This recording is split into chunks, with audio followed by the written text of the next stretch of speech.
I am Alonso Navarro, and I am originally from Mexico. Dead of the Day is about, ironically, celebrating life, and it's a very traditional Mexican celebration in which we pay tribute to the people who have passed away, or loved ones who have passed away. The celebration of death started way before the Spaniards arrived to the Americas or to Mexico.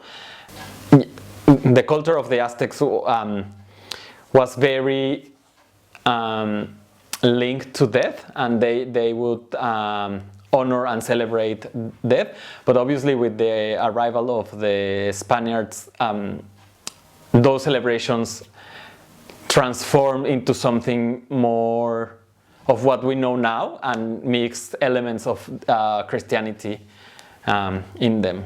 Growing up in Australia, actually outback New South Wales, with a Mexican mother who was very homesick, the Day of the Dead was something that for us would be Mum explaining to us what it actually was all about, and just how important it was for all of her town, all of her family to come together and to celebrate and to remember. And my grandfather on the Day of the Dead would make this beautiful pumpkin dessert. In Mexico, pumpkins are a sweet, not a savoury, and it would be beautiful with spices and really sugary and very sweet.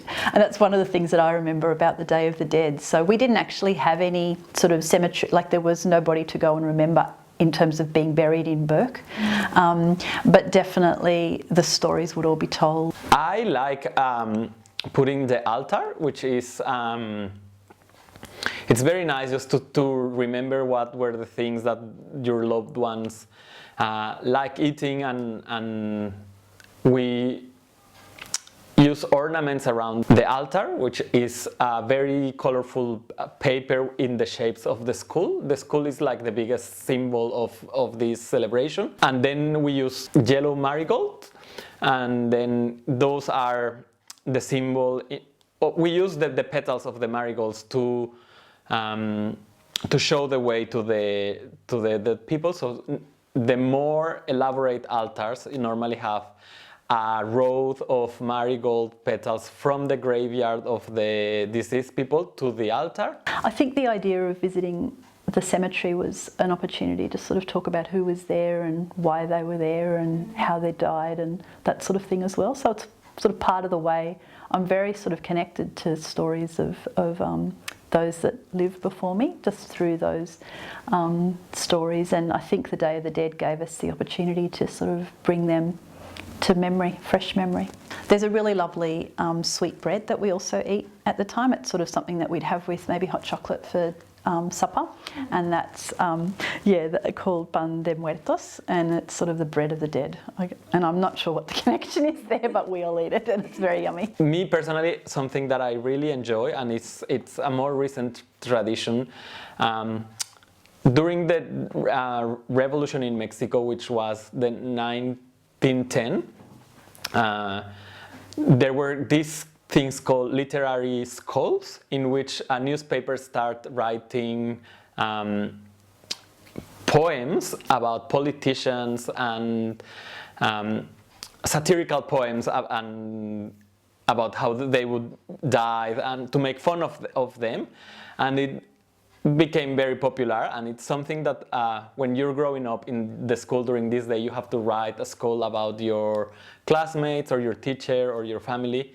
And the newspapers have a special section with these poems for celebrities and politicians, and it's very nice. So every year I try to write a skull for a friend, so this year was the first time that I did one in English, and I did that for my colleagues at work. It's very joyful, even though it's talking about someone dying. And I personally feel that it's also a way in which you wish a longer and healthy life to the people that you write, that like you're honoring their lives. Yeah, there'll be a Zoom, I'm sure, with my siblings potentially, and they're all in different parts of Australia and already are telling me what they're cooking and what they're doing with regard to the Day of the Dead. So yeah, it is a pretty special time, and I imagine we'll use it as an opportunity to connect. I'm gonna try to cook meatballs, the meatballs that my grandma used to do, just as a way to honor her, and yeah, and as a present for her. And she hated traveling, so probably she won't come visiting me. But I always feel that she's alive in my heart, so that's enough for me. It is important to honor life, but by acknowledging death, and as the Aztecs believe, dying is just waking up to a different life.